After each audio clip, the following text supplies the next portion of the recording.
What did you like better, Jedi or The Empire Strikes Back? Empire. Blasphemy. Empire had the better ending. I mean, Luke gets his hand cut off, finds out Vader's his father, Han gets frozen and taken away by Boba Fett. It ends on such a down note. I mean, that's what life is, a series of down endings. All Jedi had was a bunch of Muppets.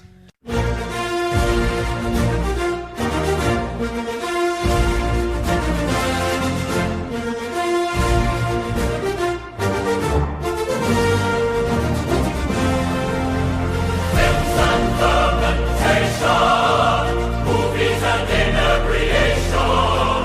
Films and Fermentation, comedy mixed with tasty libations. Films and Fermentation, with Leo, Kevin and Mike.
Some motherfucker getting sued.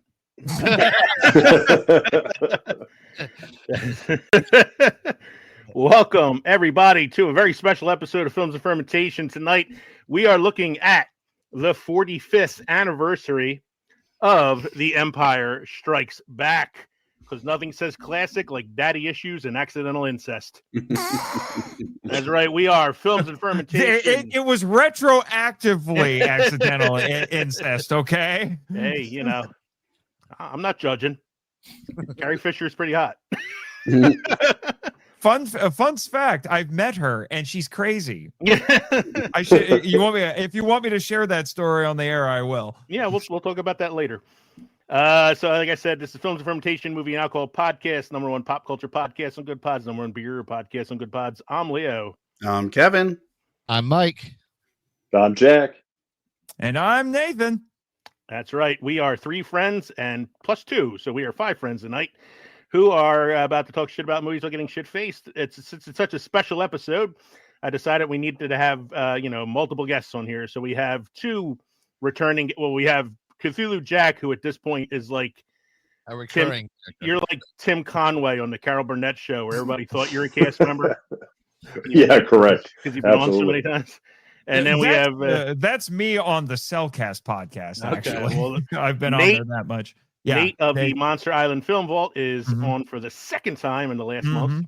It's only been a couple of weeks. You guys must have loved me so much. You're like, bring it back. I actually sent an invite out to a lot of people because we've had other guests on in the past, and there were a few who wanted to come on, but schedule-wise couldn't make it because they do other things at the same time and all. But you know, it was cool to have you guys come back on. Jack's always, Jack has Jack has our link, so he has an open invite. He can basically come on whenever he wants. So he's Thank you, basically gents. you're like a cast member at this point. So again, this week on Films and Fermentation, we're heading to a galaxy far, far away to celebrate 45 years of The Empire Strikes Back, the sequel that taught us family reunions can get really awkward.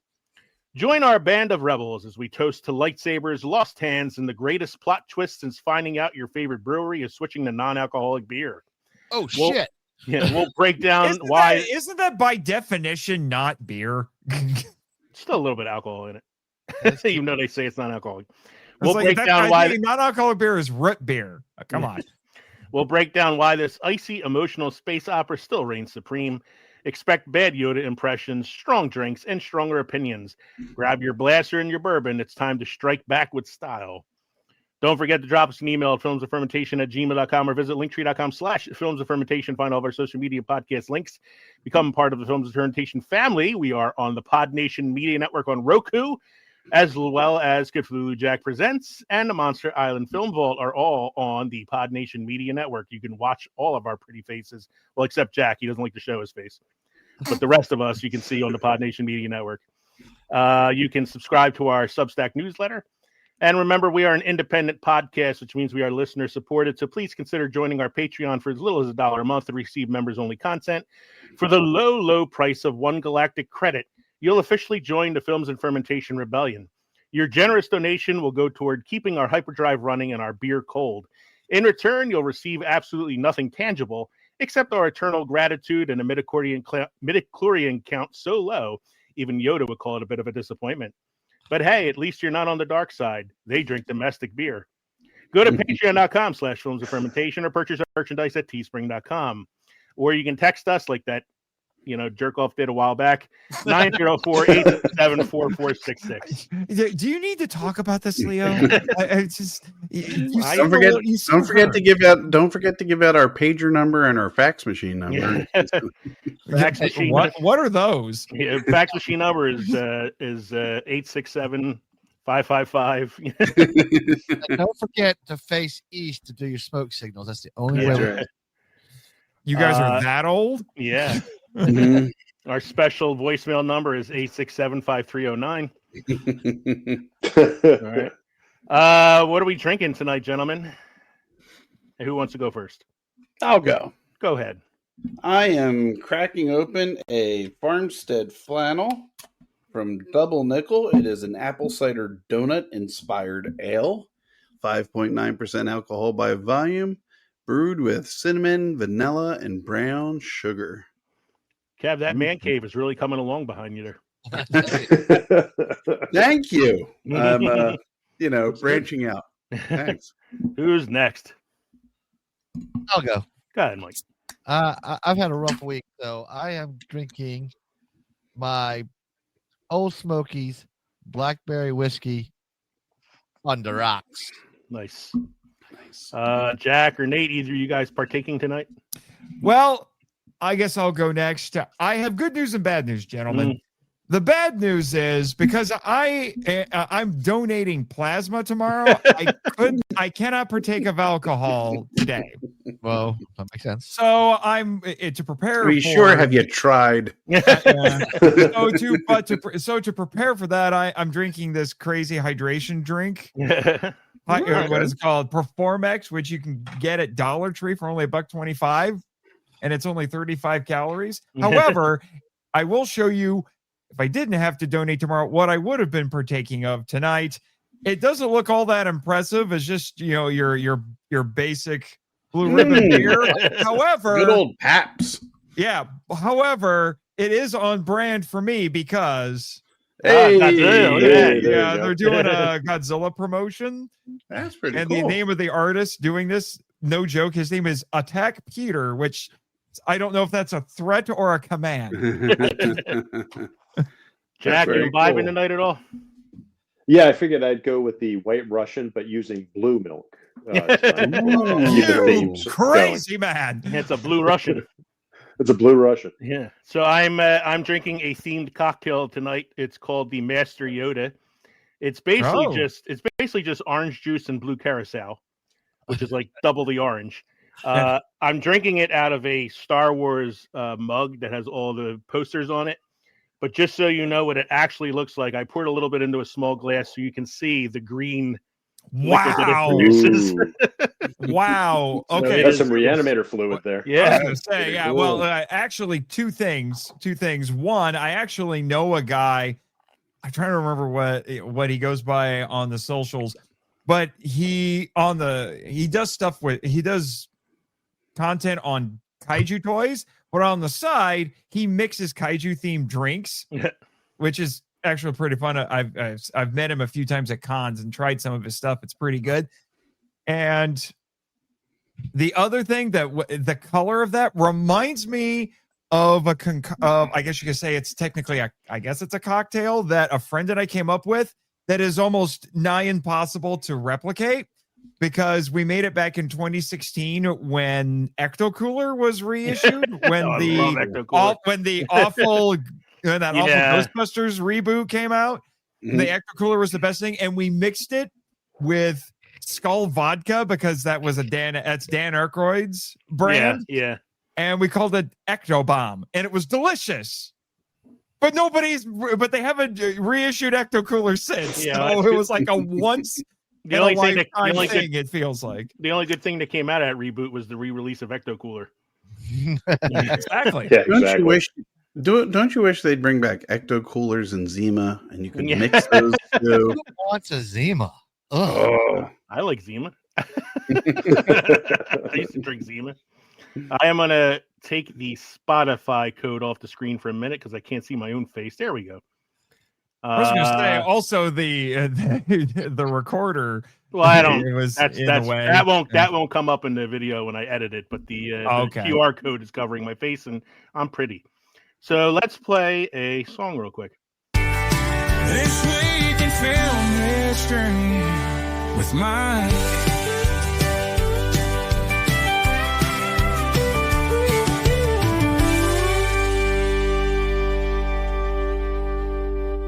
This week in film history with Mike.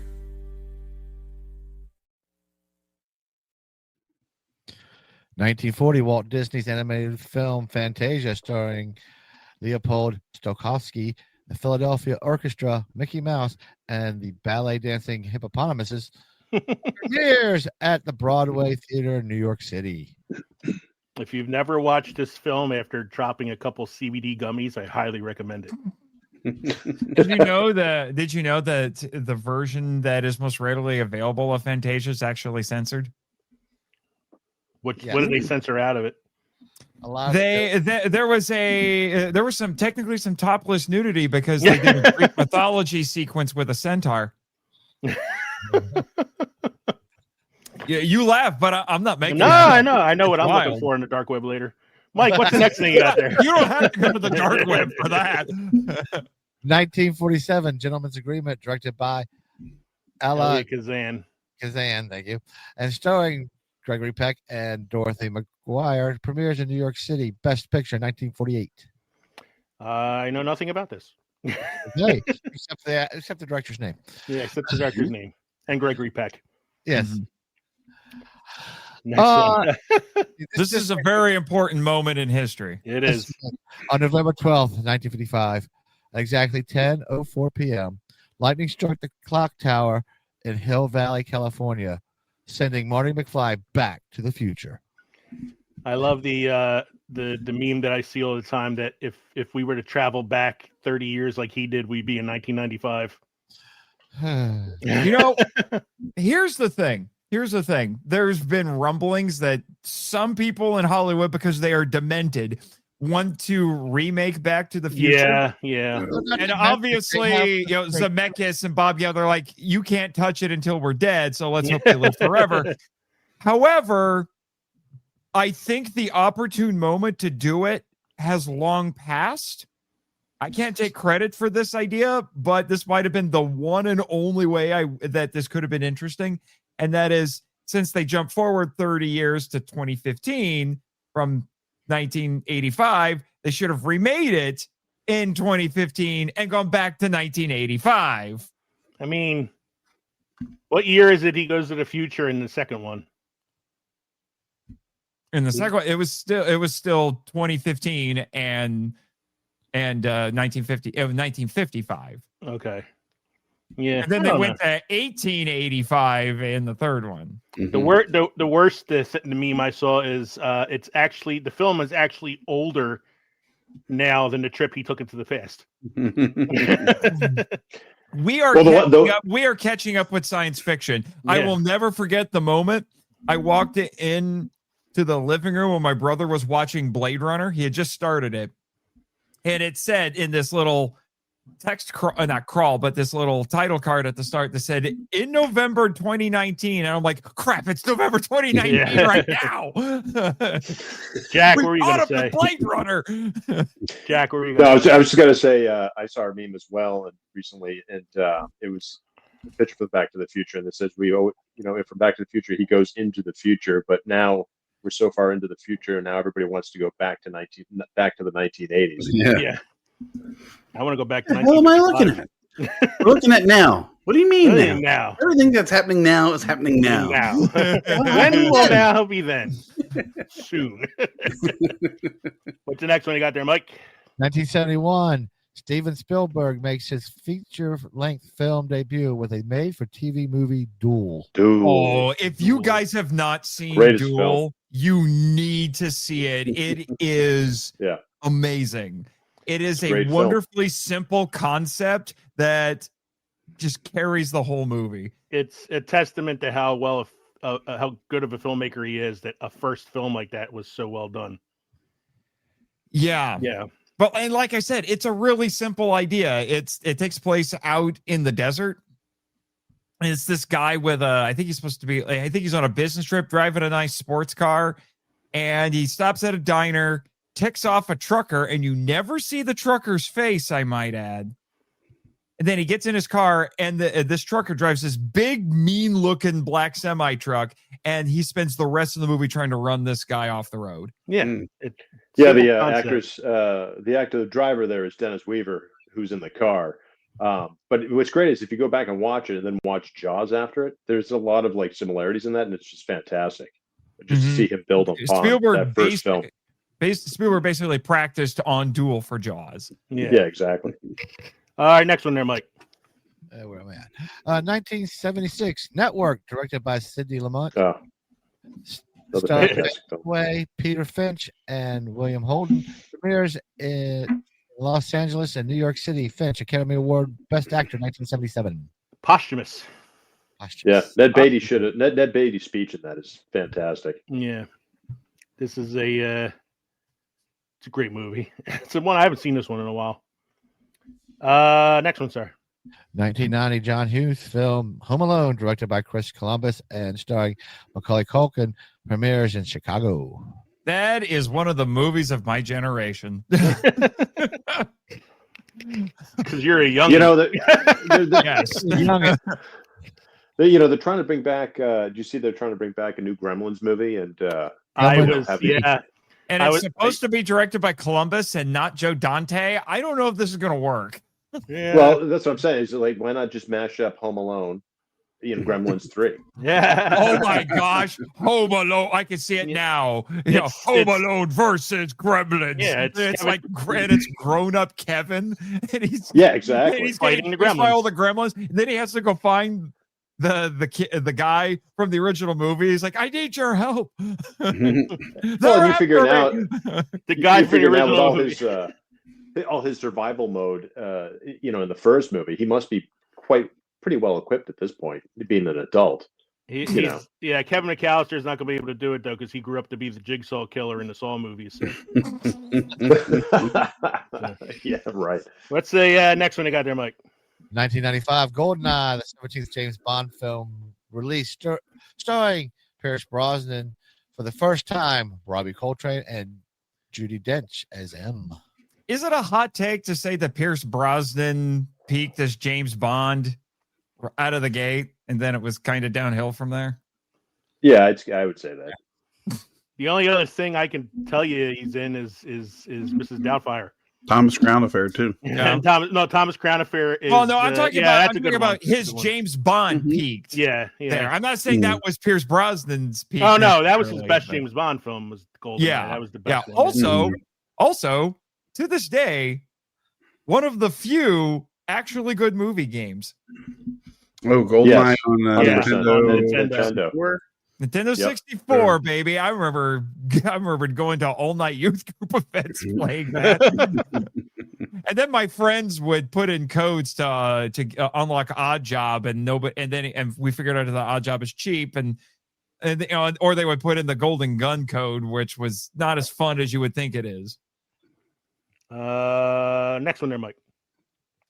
Went out of order on this one, unfortunately. 1994 Gothic film horror Interview with the Vampire, based on the book by Anne Rice, directed by Neil Jordan, is released, starring Tom Cruise, Brad Pitt, and Christian Slater. Okay, we're gonna Let's just keep moving through some of these because they got a lot here. 1998, Star Trek Insurrection. Film directed by Jonathan Frakes and starring Patrick Stewart and Jonathan Frakes premieres. Hot take. I think that one's actually the worst Star Trek movie. I think it's the worst of the new crew of the Next Generation. Yeah, crew. it's a giant. And the reason I say it's not because it's objectively the worst. It's because it's kind of a giant nothing burger. It to me, if the show was still on the air at the time, it would have been a 2-part episode. Yeah, it's although a movie, Although I will admit, the best moment in the movie is when Riker comes out and he has shaved his beard for the first time since season 1 of the show, and Data sees him and he looks puzzled because he hasn't seen him like that in a long time. And he goes, yeah, smooth as an android's bottom. And then they go and they play out the scene, talk about some plot stuff, blah, blah, blah. And then it ends with Data coming over and says, sir, may I? And he goes over and feels his face, and he just goes, no.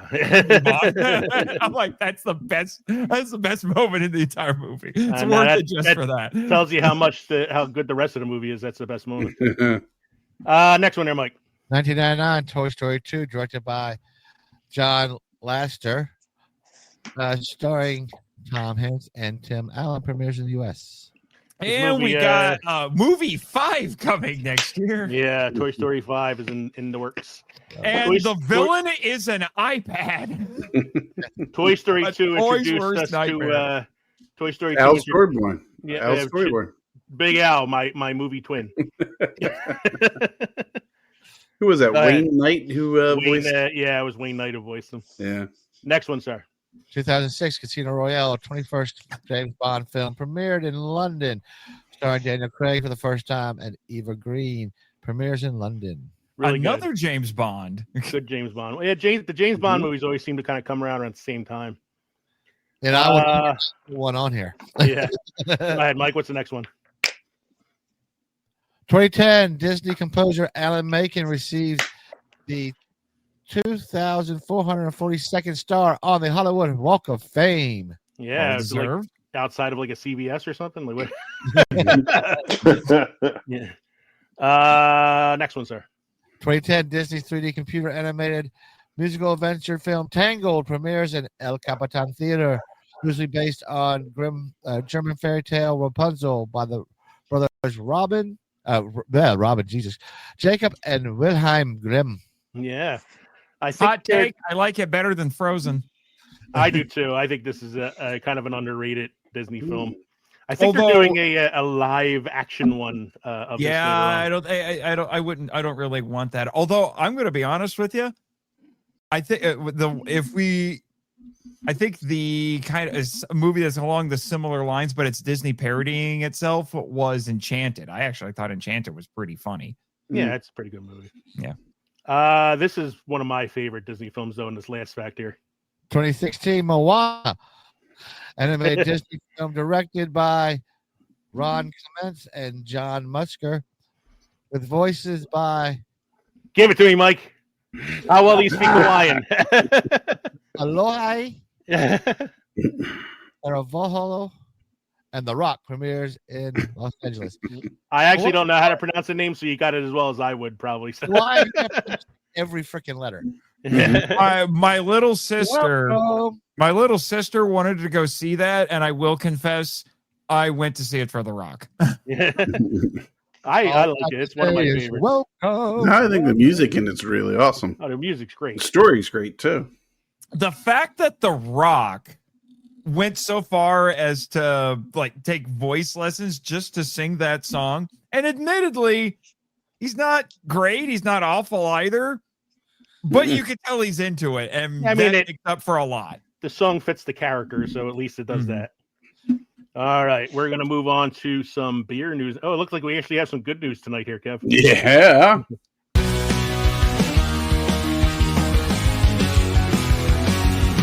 Kevin's here. He's here for beer. He's got news. It's beer news with Kevin.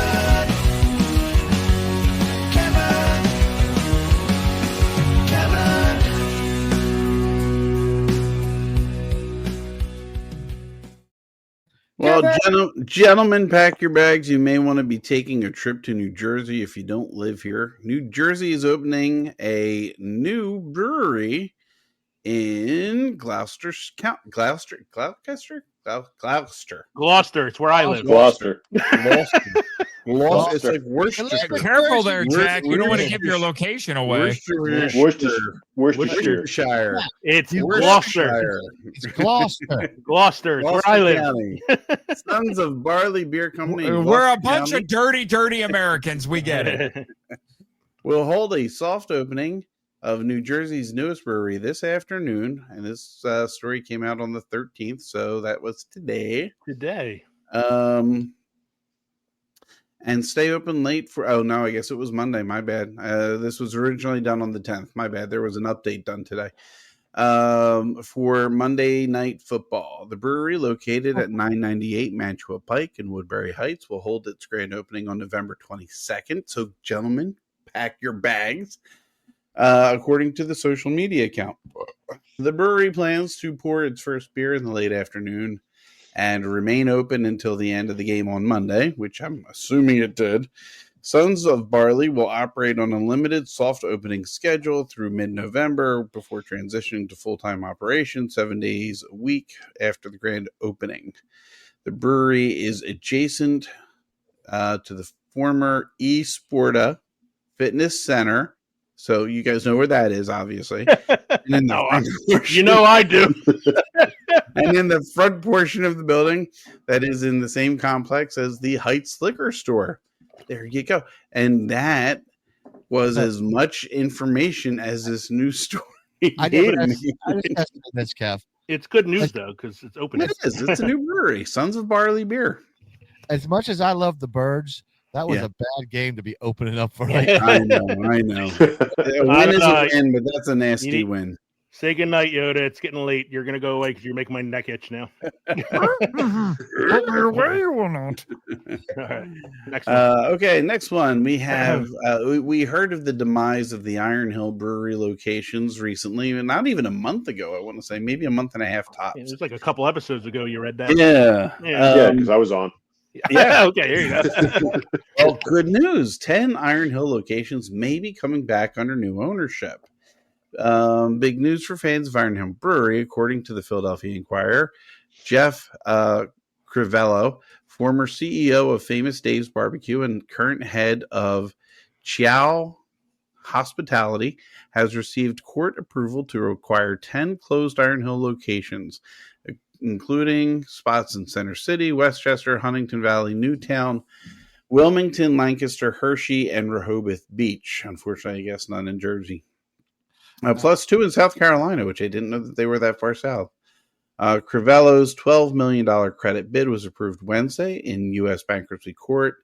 In New Jersey, while some of the restaurants could reopen as Iron Hill, others may take on new identities, including Three Notched Brewing Company, which I've never heard of, which Crivello plans to bring to Rehoboth Beach, and the 2 South Carolina sites. The move comes after Iron Hill abruptly shut down and filed for liquidation bankruptcy earlier this year, closing all locations and leaving major gaps in local downtowns and shopping centers. Crivello, known for revitalizing brands like Famous Dave's and Cowboy Jack's, said this marks his first entry into the Philadelphia area restaurant scene. We always liked the East Coast restaurant demographic, he said, and it's a great market for our restaurants. The remaining Iron Hill locations not purchased by Crivello are expected to hit the auction block in early December. And that, gentlemen, is all the news that's fit to print. All right. We are going to take a quick break to hear some words from our network, the Podnation Media Network, and then we'll be back with our main segment tonight. The alcohol strikes back tonight, folks, because we are talking about the 45th anniversary of the Empire Strikes Back. We'll be back in a brief moment. Hey, movie lovers. This is Leo. Mike. And Kevin from Films and Fermentation. If you love comedy, movies, and a good drink in hand, then you need to check out the Podnation Media Network. It's home to a variety of amazing podcasts covering everything from pulp culture to history, and of course, movies like ours. And the best part, Podnation Media Network is featured on Roku. so you can stream your favorite podcasts anytime. Alongside Films and Fermentation, you'll find other fantastic shows like the KJ&A podcast, The Undiscovered Entrepreneur, Real Sharks, and so many more.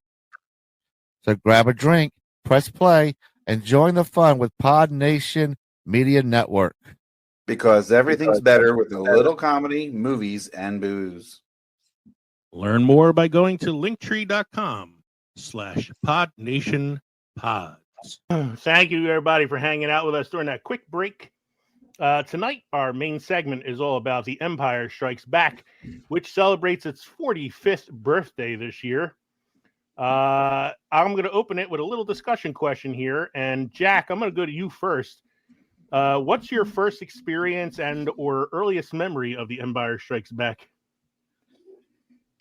Well, I'd say after between Star Wars, seeing Star Wars for the first time, at the time, and then waiting, the couple of years, 3 years or whatever to see Empire, I can't even imagine what kids today would, because everything now, when a movie comes out, you go on YouTube and see folks like us, and then we tell you about the movie before it comes out, or all the lead up to it, or all the behind the scenes talk about what's going to happen 2 years from now. But back then, you didn't really have anything. So I decided the other night, when you messaged me about this, I said, you know what, I'm going to check it out again. And I hadn't seen it in probably probably since it were reissued in the theaters back in the late 90s. Wow. And I have the despecialized edition, which is the original nice version. That's beautiful, yeah. And it has the awesome sound. And they just cleaned up. Basically, they just cleaned up all the map boxes around the ships and stuff. And I have to say, just forget about Star Wars itself as what it is even today, but just take that movie on its own. It's just a really great film. And I was reminiscing while watching it, and definitely got choked up in moments, thinking back to my childhood, going, yeah, I remember sitting with my friends in the audience 3 years after seeing Star Wars and just watching this movie going, holy crap, Vader, that's his dad, and that's not even half of it, because watching the movie again, there's not a lot of exposition throughout the whole film. It's all like these little plot points that kind of keep the whole thing moving, and it all just kind of comes together in this beautiful yarn. But it's not a lot of people just standing there, pontificating or moving the plot through just talking about it and then doing it. They're actually doing it. Well, it's just not as necessary, because the previous movie did most of that work.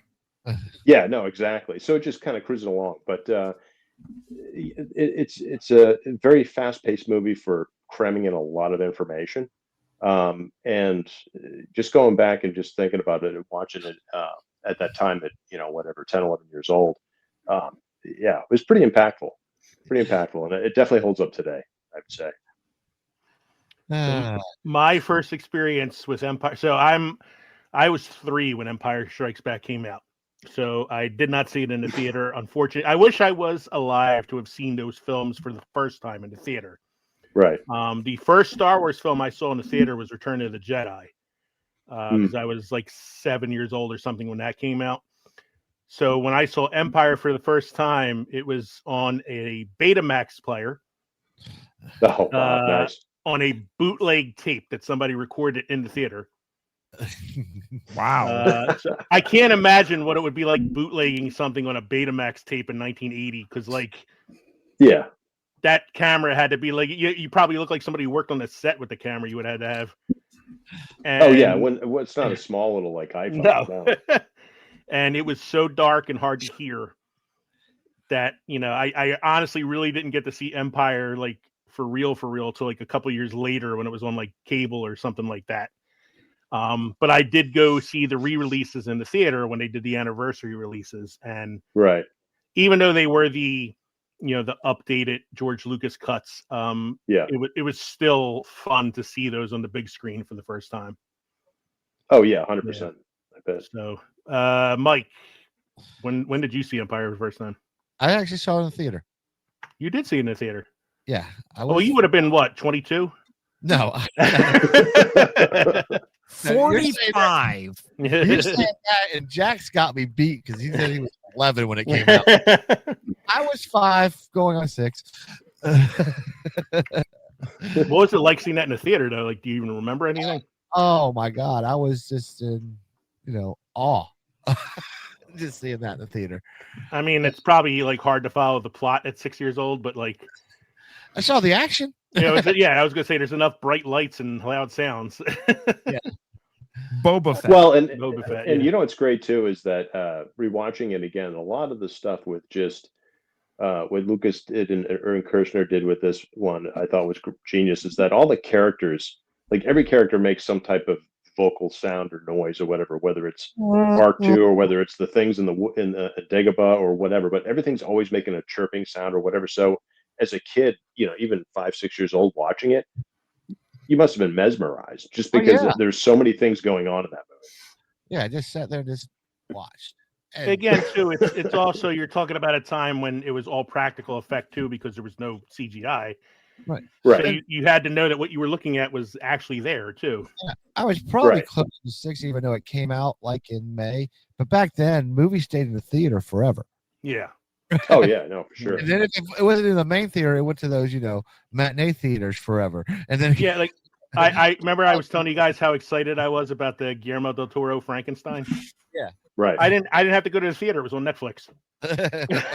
It had a very limited theatrical run. It should have had a longer theatrical run because it's a beautiful movie that should have been on a big screen. What I mean by very limited, I mean it only played in a handful of art house theaters. Oh yeah, for like a week or something. It wasn't even out that long. I think one weekend, criminal. and it was appropriately Halloween, which is why I like Netflix.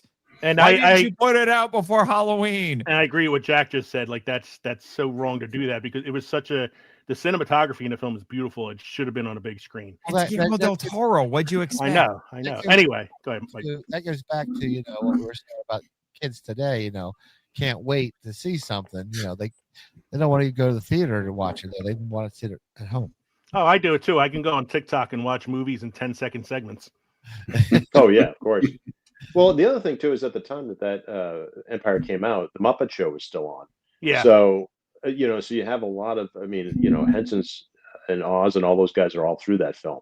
So being able to go to the theater and kind of have that whole aspect of it bridging between TV and theater also was pretty wild. Well, and the most notable one of those is Frank Oz, obviously. Yeah, of course. I like there's like a behind the scenes story that like he was so like he brought so much life to the Yoda puppet that the director would start giving directions to the puppet instead of giving him the Frank Oz. Yeah, Kirshner. I've actually experienced something like that on my podcast. There's a YouTuber by the name of the Omniviewer. Mm-hmm. I've had him on a few episodes of the Film Vault, and he has on his YouTube channel, he has a little sidekick named Snazzy, who's he has like this little creature puppet, and he does the puppeteer. If you watch his videos, that's actually him doing the puppet performance and voicing him and all of that.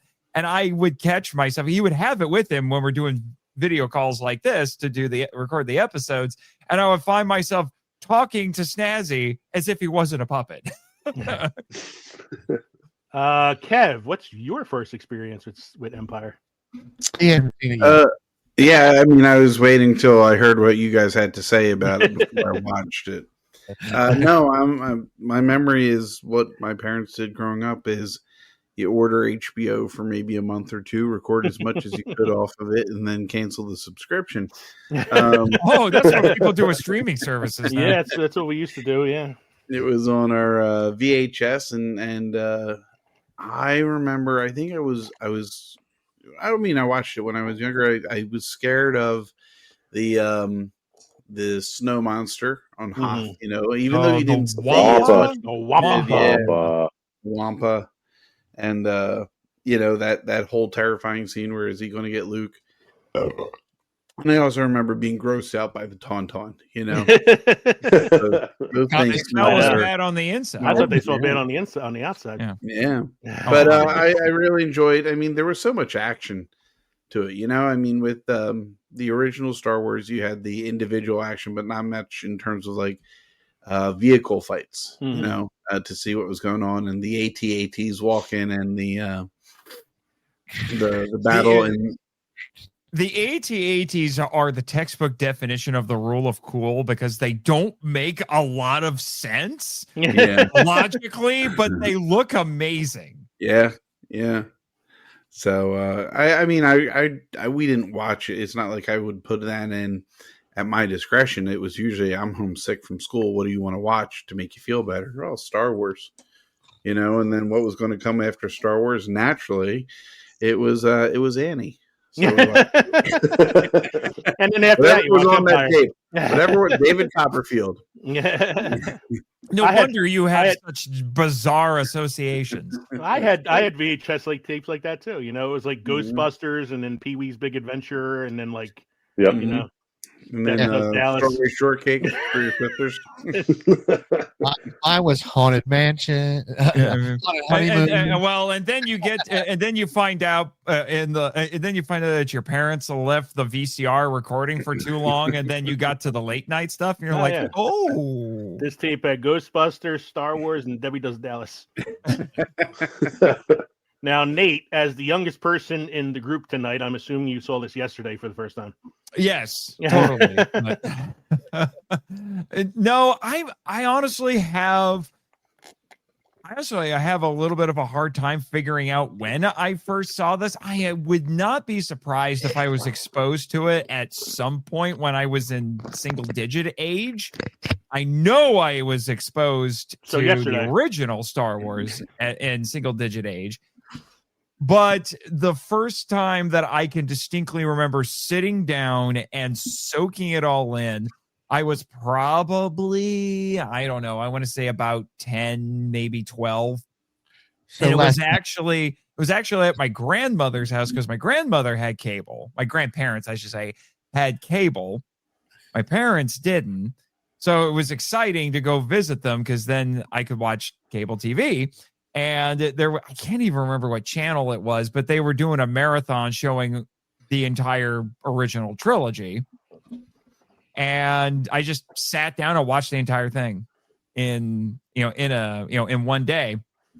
And that's when I for sure remember soaking it all in. I was aware of all the pop culture references and stuff to it because the plot twist in this is the worst kept pop culture secret anymore. It was. I was not around when the movie first came out, so I did not live through that shock. But so when I was growing up, everybody knew. So my experience was definitely different. It was more like actually getting to see it, where that came from. Mm-hmm. Mike, were you saying something? Okay. My favorite pop culture reference for this is an episode of The Simpsons where Homer and Marge are on their first date, and they come out of the theater and everybody's in line waiting to get in, and Homer goes, "Wow, who would have thought Vader was Luke's father?" And then like everybody in the line gets all mad. All right, so here are some stats. The movie was released May 21st, 1980 in the U.S. It had a budget of $18 million. Other sources say it could be somewhere between 23 and 30 mil, but even that seems pretty low by today's standards. It's all up on screen. You gotta take inflation into account. You know what? Keep talking. I'm gonna crunch the inflation. Yeah. Domestically, it made $290 to $292 million. And worldwide, it made somewhere in the neighborhood of $550 million. Now, that again is 1980, which is pretty amazing. It doesn't matter. At that kind of profit, mate. I was saying that is clear, very clear. Oh, yeah. Profit. Very clear profit. Directed by Irving Kershner. And so not directed by Lucas himself. And was fun fact, Mr. Kershner directed another second entry in another franchise later on, and it was the last movie ever directed. There's a James Bond movie. No. RoboCop 2. Oh, Jesus. Oh, that's right. RoboCop 2. Yeah, definitely not the best RoboCop. Man. Better than RoboCop 3. That's true. Yeah. Not hard to do. So the movie was based on the story by George Lucas, but the screenplay was written by Lee Brackett and Lawrence Kasdan, with additional script revisions by Carrie Fisher. who has been a script doctor for a good portion of her career. A lot of the dialogue in the film was attributed to Carrie Fisher's rewrites. Okay. According to the inflation calculator, Yes, sir. $18 million in 2025 money is about 71 million. So that's if we're lowballing. If we highball it with 30.5, I'll calculate that. Keep talking. You're still talking a budget that's not even like the budget of like a Marvel film. At this Yeah, point. exactly. Oh, Yeah. and the other thing too, Arvin Kershner did direct a Bond movie. It was Never Say Never Again, Okay. 1983. That would have been Okay. that would have been the Sean Connery one that was out against Against the Moore. Roger Was it Moore View to one. The View to a Kill? Yeah, I think so. Yeah, because they were out concurrently. Yep. Yeah. All right. If we go with the highball estimate, Mhm. 120 million. Still not enough. 120 million wouldn't get you marketing for the movie at this right now. Yeah. Well, I really want to calculate this box office. Well, wasn't the budget for Predator Badlands about 100, 120? Yeah. Yeah. I don't know. Maybe. I don't know. All right. I'm gonna round up for that total box office there. I'm gonna say like 550 and 292. So I'm gonna say 850, and we'll see what that comes out to. 2.5 billion. $1 billion. $1 billion. The movie received 4 Oscar nominations. It won for Best Sound and received a special award for visual effects achievement. But was also nominated for art direction and original score. Should have won original score. Yeah, should have won original score. 8.7 out of 10 on IMDb. Rotten Tomatoes critic score 95% certified fresh. I'd like to meet the 5% who did not like it. AFI Top 100 ranking. It was nominated for the AFI's 100 Years, 100 Movies, but did not make the top 100 list. That's crazy. That is insane. That's crazy. It's in the top 10 of the 250 best movies on IMDb. What? Okay, guys. 2.5 billion. Am I close? Nowhere close. Oh wow. Oh my gosh, this is absolutely insane. Absolutely insane. If those numbers that you have in your notes are correct, and like I said, I combined domestic and worldwide. Yeah. This movie in 2025 money made 3.3 billion with a B dollars. Well, that's I said 2.5. I was close. Yeah. 3.35 What's another billion dollars. So Wow. we all know the cast of this film. We have Mark Hamill as Luke Skywalker, Harrison Ford as Han Solo, Carrie Fisher as Princess Leia. Introduce us to the cast that came into this film. The cast that came into this film would be Billy D. Williams as Lando Calrissian. Is that the only new guy? I'm trying to think who else it would have been like Lobot. Lobot. I don't know the actor's name. Oh, Boba Fett. Does Boba Fett Boba count? Fett. Like, Boba Fett's complicated. But if you There's watch multiple people who Yeah. can lay claim to Boba Fett in this movie now. Now, if you watch like the re-releases, they use Tamara Morrison's voice in the re-releases for Boba Fett, but it's not the original actor from the original release. So It's Which goofy. It is so goofy. I actually met the original actor from The voice Was it a- actor was or it the a- suit actor? the suit actor. oh wow, Was it the at a con? Was it at like a It was Comic Con? Star Wars weekends at Oh, Hollywood Studios. Oh, wow. well, aren't you Nice. fancy? I got to meet Carrie Fisher. Man, yeah. And You boy, also was have, that an experience. you also have Yoda. He's introduced in the movie. That's right. Frank Oz. Frank is Oz. really- John, what's his name? John, the one that's always in the Pixar movies. He played Cliff on Cheers. John. Oh my God. Ratzenberger. Yeah, Rat- John yeah. Ratzenberger. He's the lieutenant guy in Haas or whatever it is. All right, everybody. Yeah, for like see you stations. 5 seconds. Yeah. Hey, man. if I could claim I was an Empire for 5 seconds, I'd Absolutely. tell everybody. Hey. Oh, yeah. If you were in a Star Wars movie for a minimum 3 seconds, you got an action figure. Yeah, exactly. All right, I'm gonna do a quick Like summary the here. guy carrying the ice cream machine. Yeah.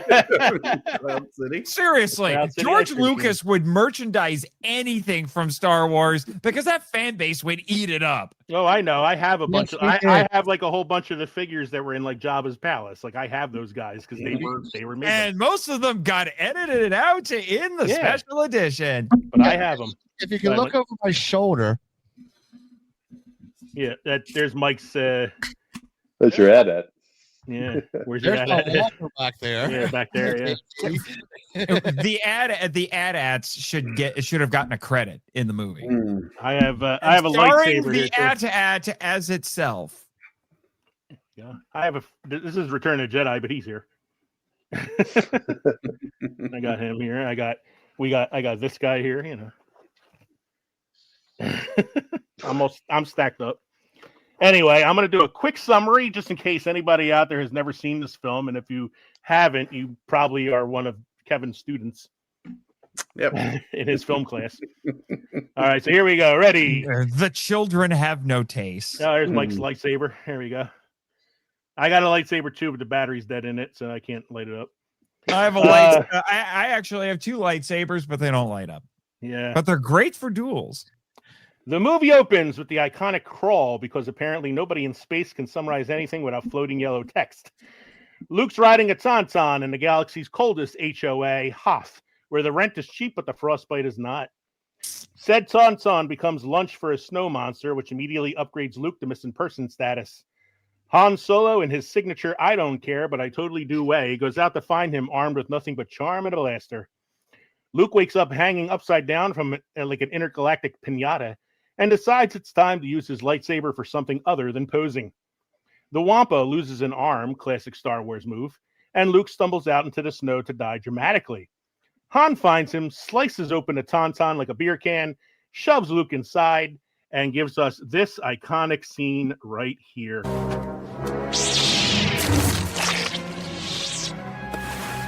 This may smell bad, kid, but it'll keep you warm. I thought they smelled bad.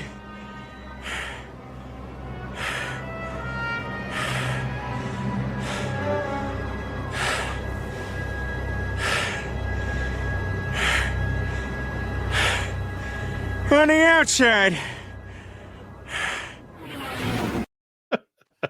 Hey, real quick. Yeah. Wasn't the monster, the ice monster, the first one to lose an arm in the series? No, there was No, there was it's the a guy second in one. the bar. Cantina. Yeah, there was the guy in the bar in the That's cantina. right. That's right. Yeah, it was the guy who was like, he was like, I've got I'm wanted in 12 systems. Or It was whatever. the guy with the puffy vag mouth. Yeah, he's around. No, that was that. Wait, Yeah, he was the one that loses the arm. oh, he was the one I that thought was. it was Walrus Yeah, Man. my joke was Walrus head, always. that's what I'm talking about. Yeah, my joke was always, well, what was it? It was like, I don't like you. My friend doesn't like you either. And in my mind, Luke is thinking, yeah, I wouldn't like me either if I had a butt for a chin. Yeah. But All right, cut to the next day. The rebels find him miraculously alive and smelling like a roadkill burrito. Leia's running the rebel base and kissing her brother. She and Han argue about who's leaving. We don't know that yet. She and Han argue about who's leaving first, and some Wookiee sexual innuendo occurs. Vader's having a Zoom call with the Empire and chokes a guy through the Wi-Fi. The Empire finds the rebel base thanks to a robot octopus. Cue the Battle of Hoth, where rebel pilots ride space lawnmowers with convenient tow cables that trip over metal elephants. The rebels barely escape. Han, Leia, Chewie, and 3PO take off in the Millennium Falcon, a ship held together with duct tape and willpower. Luke decides now's a great time And to find spit. You forgot spit. Luke decides now it's a great time to find himself and jets off to Dagobah for some unsolicited Jedi life coaching. Run to Dagobah. Run to Dagobah. Meanwhile, Han and Leia's romantic getaway is ruined by an astrofield and protocol droid cockblocking. Luke crash lands in a swamp that looks suspiciously like the Florida Everglades. Enter Yoda, a 900-year-old frog wizard who steals Luke's snacks and immediately starts gaslighting him into enlightenment. Back in space, the Falcon hides in a giant space worm's mouth because Dune doesn't hold a monopoly on phallic-looking aliens. The space worm tries to eat them, proving yet again that Han's luck is aggressively average. Vader hires a bunch of bounty hunters, including Boba Fett, whose helmet alone is cooler than 90% of the rest of the cast. Luke trains with Yoda. Lots of handstands, backflips, and philosophical dad jokes. Do or do not. There is no try. The phrase every gym bro now uses to justify not skipping leg day. Luke sees a vision of Darth Vader, chops his head off, and finds his own face inside. Meanwhile, Han and Leia, were definitely not in love energy, hits peak soap opera as they head to Cloud City, home of Lando Calrissian, played by Walking Coat 45 ad Billy D. Williams. Lando greets them with a smile and immediately starts flirting with Leia. Bold move, considering she just escaped death and Han has a blaster. Surprise! Vader's already there because apparently Lando has a payroll to worry about. Han gets frozen in carbonite in one of cinema's greatest mic drops ever, and I have a clip for that one. I love you. Fuck off.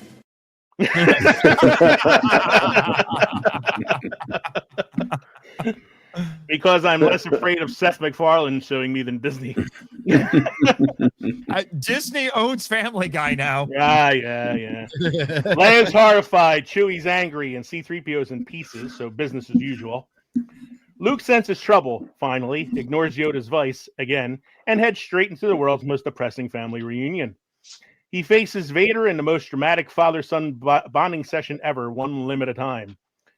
Vader plays the ultimate game of who is your daddy and what does he do, and wins spectacularly with the greatest twist in cinematic history, and here is that twist. I am your father's brother's nephew's cousin's former roommate. What's that make us? Absolutely nothing. Luke refuses to join the family business and plummets down a shaft instead. He's rescued by Leia, who suddenly has Force Wi-Fi and can sense where he is. Lando and Chewie grab the Falcon and save Luke. Back on the Rebel ship, Luke gets a fancy new robot hand and makes a mental note not to crank one out with his left from now on.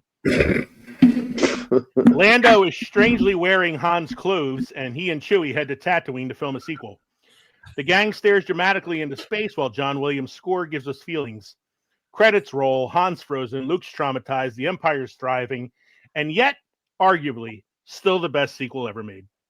Also, Luke runs off to be in a now decanonized novel that everyone loved. It was a good novel. That was the Shadows of the Empire. Shadows of the Empire. And then that was followed by the Han and Luke wedding novel. Was that our introduction to Mara Jade? That was the Thrawn trilogy, which happens after Jedi. Oh, okay. Yeah. All right. Timothy Zahn. None of those books matter anymore, so whatever. Back to the notes. That was my quick summary. Let's look at some trivia here. Let's look at his little trivia video that Kevin gave us first. I don't have my notes up on the screen. That would help. Let's look at the other trivia. Professional podcaster here. Most professional podcast in America. So let's look at the other trivia here while I get the video trivia up online here. The original line. Glad you're not live. Yeah. The original line was not, "I love you, I know." Does anybody know what the original line was? I think we just saw it. Wasn't it, "I love you, fuck off"? Yeah. It was, "I love you, fuck off." No, I know. What is it? I love the Leia line, if I remember correctly, was the same, and the scripted line was "I love you too," but Harrison Ford felt that didn't make sense for Han, so he changed it on the spot to "I know." Yeah. Most badass line in cinema. I love you. Duh. All right, here I got the. Honestly, that was a good move. It definitely was. It does feel far more appropriate for Han. All right, here's the trivia video that Kevin shared with me. Let me bring it up on the screen here. You know, for Star Wars The Empire Strikes Back, in the original script, when Lando is about to lead Han, Leia, and Chewie into the trap set by Darth Vader, Lando offers his arm to Leia as a gesture to lead her down the hallway, and she accepts it. Harrison Ford ad-libbed Han coming up behind Leia and offering his arm to her at the same moment, to imply that Han was jealous. 2. During the filming of the Battle of Hoth, the Echo Base troops were actually Norwegian mountain rescue skiers. In exchange for participation in this movie, Lucasfilm made a donation to the Norwegian Red Cross. 3. In an early outtake, when Darth Vader entered the Hoth base, he tripped over a cable and fell down face first. 4. Harrison Ford wanted Han Solo to die at the end of this movie, and he did not want to play the character again. But instead of killing off the character, George Lucas had a different idea, and opted for Han to be frozen in carbonite. In case Ford had a change of heart and agreed to return for Star Wars Return of the Jedi, the character would be revived. He got his wish later. Yeah. Yeah. And boy, was that a controversial decision. 40 years later. I was half expecting, Kev, for that video to show us the guy with the ice cream maker. The Emperor was originally an old woman. Mm-hmm. What? Yeah, it says the first version of the Emperor character was a woman with chimpanzee eyes, voiced by Clive Revel, but then it was changed to Ian McDiarmid in the special editions. Wait, you mean like the original version? That's what the face actor? Yeah, the face actor was a woman with chimpanzee eyes. Yeah. The swamp scenes were filmed in George Lucas's swimming pool. I think he needs to get somebody to come out and clean it. Yoda's name was also different. In the early draft, the character's name was Minch. Minch? Oh my god. Minch? Sounds like M-I-N-C-H, not Mitch with a T. Yes, Mitch. It sounds like a little dig Jewish of, frogman going, food. "Oy vey! Yay! You want to learn the Force? I can help you." See, that just makes Mel Brooks playing yogurt in Spaceballs that much better. Who can tell me Boba Fett's first appearance? Because it wasn't in Empire Strikes Back. Yeah, it was in the holiday. Oh, it was the holiday. It was the holiday special. The holiday Star Wars special. Holiday special. That and it's the only good part of it because it was this it's the best animated part, segment. That I forced these guys to watch last year. With or without riff tracks? No, the original. The original. Oh, you poor bastard. Then you have violated their constitutional rights against cruel and unusual punishment. Mike, what are you going to say? Just for your information, Lee. Yeah. This Christmas time in Hollywood Studios, in Galaxy's Edge, they will have Chewbacca dressed in his holiday. In his red robe? In his red robe. Well, that's because it's Wookiee Life Day. Yep. I was just saying, happy Life Day, mother truckers. Life Day. You know, I don't know why Disney doesn't just release that dang thing. I know Lucas doesn't want it, but Lucas doesn't control this franchise anymore. And considering how most of the fan base has seen the thing through unofficial channels anyway, they may as well just put it out. I have it on VHS. Just put it out. Just put it out. And I guarantee you will get subscriber numbers for Disney Plus. If you really want to be nuts, put it out on Blu-ray and you'll make more money than you know what to do with it. At least more money than you would have expected, because Star Wars fans are a little weird like that because they ironically love this thing. Jack, I know, I admire you to begin with, and this might sound weird, but I admire you even more for owning the VHS of the holiday special. Do you watch it every year, Jack? Yeah. No. I only rewatched the Wookiee porn segment. Yeah, exactly. Exactly. It's so bizarre. The film was technically an independent film. 20th Century Fox distributed it, but Lucas financed it himself, technically making it an independent film. Potatoes were used for the asteroid field in order to save money.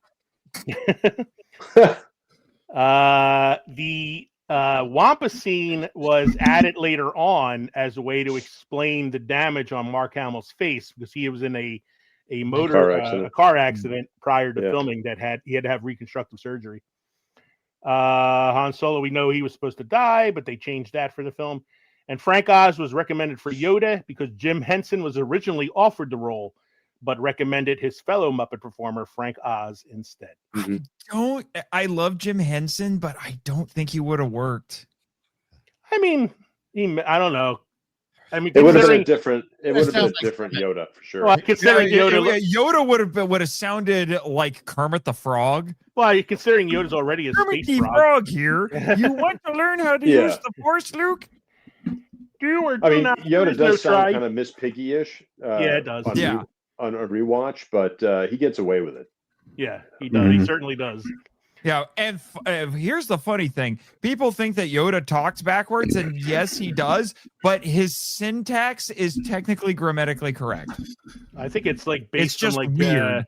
It's based on like German syntax or something like that. Yeah. Yeah. What I hated was, I mean, the dialogue, or Yoda's dialogue, was interesting and, you know, worth noting, but it wasn't overdone as much as it was in the prequels. Like after the original series, when they went back to the prequels and they did the Yoda scenes, everything was the backwards speaking, and it's like that's not how he was later. You know what I'm saying? Like they overdid it, they overcompensated. Well, he doesn't really say a whole lot in Empire. There's a lot of him just kind of brooding and, you know, kind of responding to Luke, but he kind of keeps it pretty close to the vest on that. The most dialogue he gives is at the beginning when he's pretending not to be himself. Right. Yeah, like when he actually is doing the teaching, it's more like quick little bites of wisdom. Right. Yeah. He does have a speech or two. You know, like when still, he goes, like, my ally is the Force. And but it's not like a long, like 6-page monologue. It's no, it's a quick little segment. I think we could skip the quotes part because I think we all know the quotes and we've said most of them throughout the show already. They had quotes. Yeah. Well, quotes here's the thing. The thing. It is this movie. The most famous line from this movie is apparently now the subject of the Mandela effect.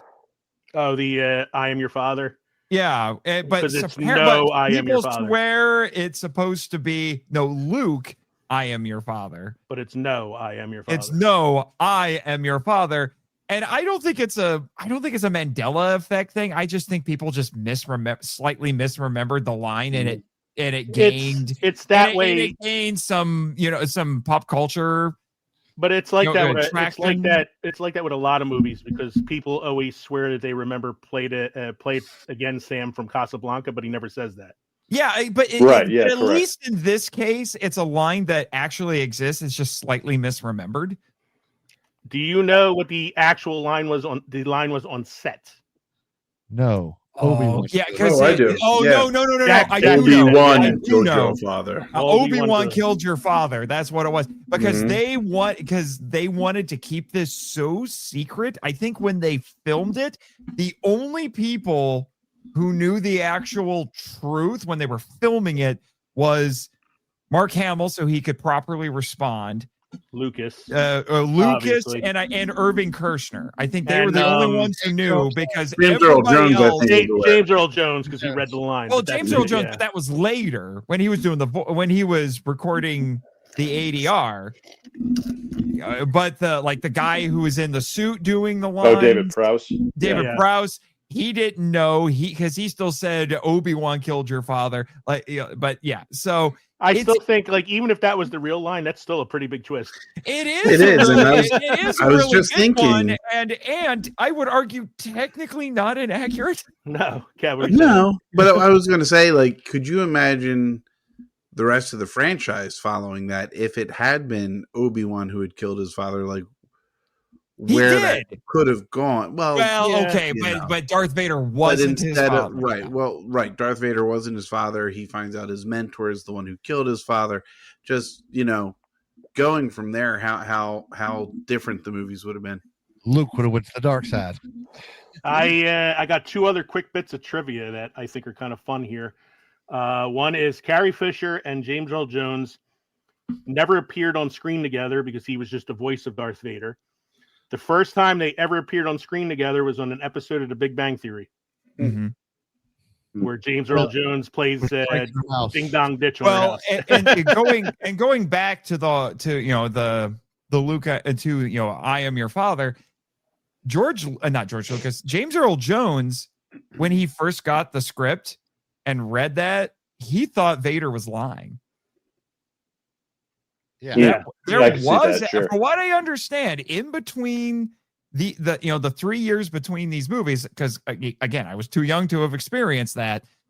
There were people who honestly believed that was a lie from Vader, that he said that to mess with Luke. Yeah, and I can which I never got to experience that because I always knew no, that was the truth. So I jumped from Empire to Return of the Jedi, and I'm like, yeah, you're just confirming what I already knew. But when Return of the Jedi came out, and it made it crystal clear, no, Vader was not lying. I'm sure that was a little bit of a shock for some people. Not quite the shock that first moment was, but still. Well, it's funny that you mentioned that, though, because when I rewatched it again the other night, he definitely delivers it with that bit of air. You know what I mean? He definitely that it was a lie, or he was telling the truth. No, that it's a bit of a lie. Like, it could be taken either way. Yeah. You know what I mean? So it was definitely, I mean, he's selling it to him, but he's definitely leaving it, a little, I think more so for the audience than to Luke, obviously. But the way he came across reading it, the line definitely seems a little, you could take it either way. Mm-hmm. So the other bit of trivia was that I made a lot of jokes about the accidental incest tonight, but the original outline for the films was a love triangle between Luke, Han, and Leia, because Luke's sister was going to be a brand new character introduced in Return of the Jedi. Yep. It was a decision in the writing process, if I remember correctly. Yeah, because when Lucas too much story. When Lucas was trying to figure things out, he decided that he had to simplify things. It was too much to handle in Return of the Jedi, so he made the decision to make Leia the sister, which was not the original intention. All right, I'm going to point out one last quote from the film that needs mention because it's such a great quote. "You stuck up, half-witted, scruffy-looking nerf herder." Who's scruffy-looking? That's such a perfect response. Yeah. All right, let's kiss a Wookiee. I can arrange that. You could use a good kiss. You need a scoundrel in your life. All right, let's rank our Star Wars films. You may include Rogue One and Solo if you like, or just stick to the original or the 9, planned films. But how would you rank them? I will give you mine first in case you need a frame of reference here. In last place at number 11, Rise of Skywalker, because somehow Palpatine returned. Number 10, and no fault of the film itself, it's just kind of how it was produced. I actually don't think there's too many faults with the film, but it could have been better, and that's Solo, the Han Solo prequel film. I put Attack of the Clones at number 9. The Last Jedi at number 8. I know it gets a lot of hate, but I actually find some things in the film that I like. Phantom Menace at 7. Force Awakens at 6. Rogue One at 5. Return of the Jedi at 4. Revenge of the Sith at 3. New Hope at 2. And my favorite film in the series, The Empire Strikes Back. Don't all agree with me at once. Yeah, I like that. I'm going to go with that. That's good. Okay, I was going to say that's. Yeah, I mean, I never saw Solo. I may move. I'm sorry, Jack. I interrupted you. No, go for it. I was just going to say I might move Rogue One up a little bit ahead of the prequels, only because I liked them doing the story of how they got the plans. And I liked it was I'm not a huge fan of the prequels. But. Yeah, I like Rogue One in the sense that it was like something that wasn't just about the Skywalkers and all that. Yep. Yeah, Mike, you have anything you want to change about my list, or You know me, I'm always Star Wars #1 first, the original. yeah. So, just because it was the original film and it was such a great film coming Yeah, out. I just realized the only one I didn't include in here was the animated Clone Wars film. It's a glorified TV episode, so I don't know. The series is better. My wife but- just came in and handed me a glass of water because she can hear my voice getting strained because I'm screaming because I can't hear myself. And It doesn't sound like you're screaming, but okay. It's in a mug that she bought me that says "I love you, I know." And then it's Han and Leia on the back, but it's actually us. Oh, the guy say "oh." Oh. She just said, "I love you." Fuck off. Let's see here. What else we got going on tonight? I got a hypothetical question for you. Let's see how. Here I was scrambling to do a Star No, go Wars ahead. I'm ranking. sorry. Go ahead. Give me your rankings. What are your rankings? I'm still trying to finalize it, right? All right. While you're finalizing that, I will throw out my hypothetical question for you. No other Star Wars films are allowed in the answer to this question. If you were to plan a double feature night, what would be your double feature with Empire Strikes Back? RoboCop 2, just for for the Irvin lulls. Kershner link. It's Irvin Kershner night, baby. Irvin Kershner sequel night. And you could talk about why one's a good sequel and the other one's not. Let me see. Jack, do you have something you can throw out at me here for that? I know Jack I don't know. Just out of the top of my head, I just was thinking Raiders of the Lost Ark. Oh, there you go. That's another good one. Yeah. Okay, I have my Star Wars ranking put together. All right, let me get Mike's answer quick. because I'm going to go against, since you said that's the greatest sequel ever made, I'm going to top it with the other, maybe the other greatest, maybe the one is even better, Empire and the Wrath of Khan. Oh, there you guys ever do an episode of Wrath of Khan, call me. That's my favorite movie. I had a feeling that was going to be Mike's answer. I'm not going to lie. No, actually, the other great sequel that perhaps eclipsed it, and you got to do a sequel wars on this one. Terminator 2, baby. Who? Terminator 2. Oh, Terminator 2. Yeah. That's in the future. That's in the works. I would pair my Empire with oh shit, I just had it. Hold on. Hardware Wars. No.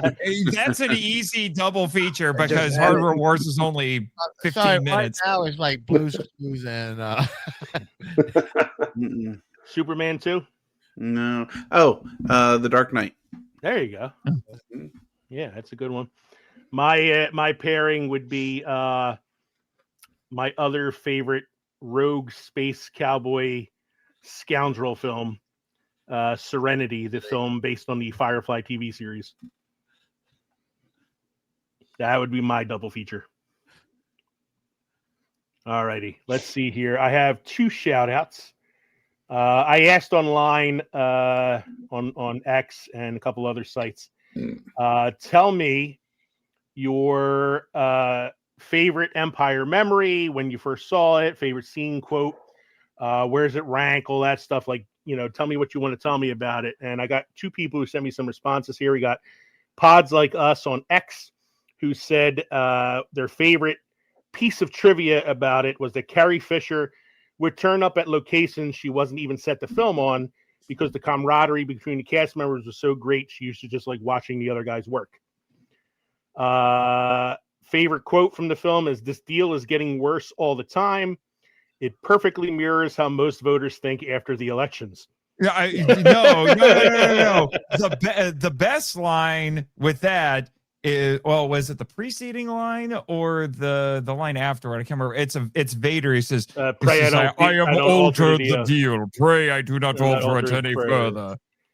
He does. He also said, Pods Like Us also says this is their favorite of all the Star Wars products. And then Sad Boy on Reddit, who's sent us answers in the past, His favorite scene, he says, is when you find out that Vader is Luke's father. He goes, I know it's cliche to say, but how can you not say it's a great scene? He said his favorite quote. Oh, this is one we didn't mention. I like this one too. It's the scene after Han gets tortured, and Leia says, "Why are they doing this?" And he says, "They didn't even ask me any questions." That's a great. That's a great line. Actually, there's a Yoda line that not a lot of people talk about, but it's one of those secretly profound lines. Is it and the luminous beings are we, not this? No, because that's a good one. No, it's right before Luke goes into the forest, and Luke asks him, "Well, what's in there?" And Yoda says, "Only what you take with you." Yeah, and I'm like, Yep. oh, Great line. wow! And then it adds such punch to that scene afterwards. Even though I've seen the movie a million times, I did rewatch it this week, and I love it's so ominous, the scene where like Luke tells Yoda, "I'm not afraid," and he goes, "You will be. You will be. You will be." Well, even the one where he raises the X-wing, and then Luke comes back to him and just says, "I don't believe." No, he says, "I don't believe it." And he says, "That's why you fail." He says, "That's why you fail." It's like such a great response. Yeah, it's so awesome. Sad Boy says this is his number one film. So, Nate, do you have your rankings now? I do, and I will admit this is kind of on the fly. I will probably rethink these when I'm maybe in a different mood or whatever. Do you want ascending or descending order? Whatever you want to give me. All right, number 11, Rise of Skywalker, because that was a mess when it was J.J. Abrams trying to fix everything, and it didn't quite work. It was a wreck. Force Awakens, because I know some people defend it, but it's just A New Hope, but rehashed, and it's only okay. Solo, because I'm a little nicer to that movie than most people. Attack of the Clones, because as much fun as it's been to use Phantom Menace as a punching bag, the more I think about it, the more I think Attack of the Clones is really the worst of the prequels. My hot take pick at number 7 is Last Jedi. I am willing to defend that movie. I am too. I don't think it's quite the travesty that people say it is. It's by no means a perfect movie, and some of the criticisms are legitimate. My thing with that is people complain that The Force Awakens wasn't original, and then they tried something original with The Last Jedi, and people were complaining that it wasn't like the other films. Yeah, I know. Star Wars fans are fickle. Let me tell you, they have been. The biggest problem was they were trying to make the trio, even in the second one, like Luke, Han, and Leia, and they never spared any fucking screen time together. Yeah. And then number 6 is Phantom Menace. I wouldn't call it a great movie, but there's a lot of cool factor in it, and that, for all intents and purposes, that was the first quote unquote Star Wars movie of my generation. That was the first new one anyway. So, I give, it introduced us to Darth Maul and, and Ewan McGregor and Liam Neeson. Liam Neeson is in this movie. Liam Neeson makes everything better.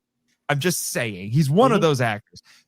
Revenge of the Sith, clearly the best of the prequels, hands down. Rogue One, which might be the best which is the best Disney Star Wars movie. Although I wish they hadn't mucked around with it in post, because there are clips in the trailer that are not in the final movie, and I wish they were in the final movie, but that's a whole other matter. Return of the Jedi, I would still say it's a great movie, but it suffers from a little bit of sequelitis because it does repeat certain things, different spins on them. But hey, the Empire still decided to be insane and build the Death Star again. Although then they build it for a third time in Force Awakens because they're addicted to spherical super weapons, I guess. The original Star Wars and then Empire. Okay. I mean, that's a good list. I think you can argue all day long about what's the best Star Wars film because everybody kind of has a different opinion, but I kind of feel like Empire tops a lot of people's lists. Yeah, there was a time I would have been willing to put either A New Hope or Return of the Jedi at the top, but I have kowtowed to basic bitch status and have just kind of gone with Empire now. I mean, Mike has New Hope at the top of his list, and it's not one I'm going to argue against because I'm not either. Without a New Hope, you wouldn't have the rest of it. So, right. Anyway, Mike, you have any beer history or trivia for us this evening? We'll skip it this week. We'll skip it this week. Okay. Yeah, it's getting late, so we'll skip it. Getting late. But we do have a cinema quote of the week. Yes, and that cinema quote is, if you know you are going to fail, then fail gloriously. Kate Blanchett. Should have had a Star Wars quote. Yeah, well, we've brought up a ton of them tonight. Yeah. How were your drinks tonight, gentlemen? I have had this before, and it's all right. Jack, how was your Blue Russian? My Blue Mini Russian. Yeah, it's good. It's good. Kev? The flannel, the farmhouse flannel was good. I moved on to the hallway, which was a brown ale with pumpkin spice and Madagascar and vanilla bean. Very good. They're both very good, and I'm glad to be cleaning out the autumnal beers. I'm ready for my Trogs Mad Elf. I'm ready for some cold snap. Yes. Mike, your drink was good, I'm assuming. Well, considering this was a full bottle when I started. And I must say the Master Yoda, which is a very simple drink, orange juice and blue curacao, is actually pretty tasty. I had 2 of them tonight. It's probably another reason why my wife gave me a big glass of water. Anyway, thank you all for joining us tonight for episode 217, The Alcohol Strikes Back, where we celebrated the 45th anniversary of The Empire Strikes Back. We hope you enjoyed listening to the podcast as much as we enjoyed recording it for you. Don't forget, you can drop us an email at filmsandfermentation@gmail.com or visit linktree.com/filmsandfermentation to find all of our social media and podcast links. You can watch us on the Podnation Media Network on Roku. You can watch us on YouTube and on Rumble. And you can also find our guests tonight, Cthulhu Jack and Nathan from the Monster Island Film Vault, on the Podnation Media Network as well. Jack, do you want to give any other information about your YouTube show?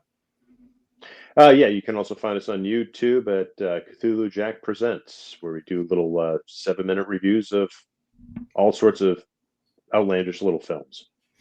And you just launched the Kickstarter for the Lovecraft PI. Lovecraft PI will be launching on November 25th on Kickstarter. All right, everybody check that out. It's Cthulhu Jack's comic book, graphic novel. And Nate, where can we find you at? You can obviously check out the Monster Island Film Vault at monsterislandfilmvault.com, and as you mentioned, on all of the Podnation Network stuff. I also have another podcast that's related called Henshin Power V3, where 3 friends have 3 minutes to talk about tokusatsu. That one is TV focused. Our gimmick is that we'll talk between 5 to 10 episodes of Henshin Hero television per podcast episode, but we only get to talk about each one for 3 minutes to replicate how in the original Ultraman can only stay Ultraman for 3 minutes. And I'm also an author as well as a podcaster, so go check out my author website, nathanjsmarchand.com, where you can get all the latest on whatever my new book releases are. And you can check out, I have a link tree on there, so you can see all the places where I post. I write for Kaiju United and or Wild Hunt Press and all kinds of stuff like that. They'll find links to that on my author website. I'm also a member of the stable of actors for Scyther Podcasts, which it makes high quality, and I do mean high quality, fan-produced audio dramas based on superhero properties. You can hear me as Rito on Power Rangers, the audio drama, Johnny Storm, the Human Torch on Avengers, the audio drama, whenever they cross over with the Fantastic Four, and inexplicably as Deadpool on X-Men, the audio drama, although I've only appeared on there once as a post-credit gag, and I'm trying to get Deadpool on that show again. Okay. And where can we find your OnlyFans link? That's a secret one. That's buried. Although you'll be disappointed with what's on there. It's the ugliest feet pics you've ever seen. A lot of kaiju porn. Yeah, oh yeah. I should do that. I should start an OnlyFans and just post screenshots of kaiju feet and see what people do. First video should be Godzilla meets Bambi. You know, I actually would love to do an episode on that. I want to see how long of a podcast I can get out of a 4-minute video short that amounts to credits and squish. Yeah. Jack, do you have any new videos coming out soon? Yeah, I'm working on one that actually I went to see a Back to the Future alumni not too long ago and saw his film. So, which is we'll never ever see a release in cinema anywhere else, but unless you go see him. So, I have that review coming with his new film, and I'll let everybody know who that is. Cool, thank you. Mike, Kev, you guys got anything to plug? I do, but I shouldn't be talking about it. Hey. We're not talking about anal plugs. Don't forget. He's drunk enough, he might. Don't forget to stop by the Crossroads Stream Pickled and Fermented next time around for episode 218. We're doing the second part of a series that we started last year. So last year around this time, we did an episode on real and fake movies where I presented Kevin and Mike with plots that were some from really weird, obscure films, and others are ones that I made up, and they had to try to guess which ones were real and which ones are fake. So we're going to do the second part of that next week. It'll be our last episode before we take a break for Thanksgiving. So please check that out. In the meantime, I'm Leo. I'm Kevin. I'm Mike. I'm Jack. And I'm Nathan. And this has been the Films and Fermentation podcast. May the force be with you, everybody. Cheers. Cheers. Cheers. Cheers.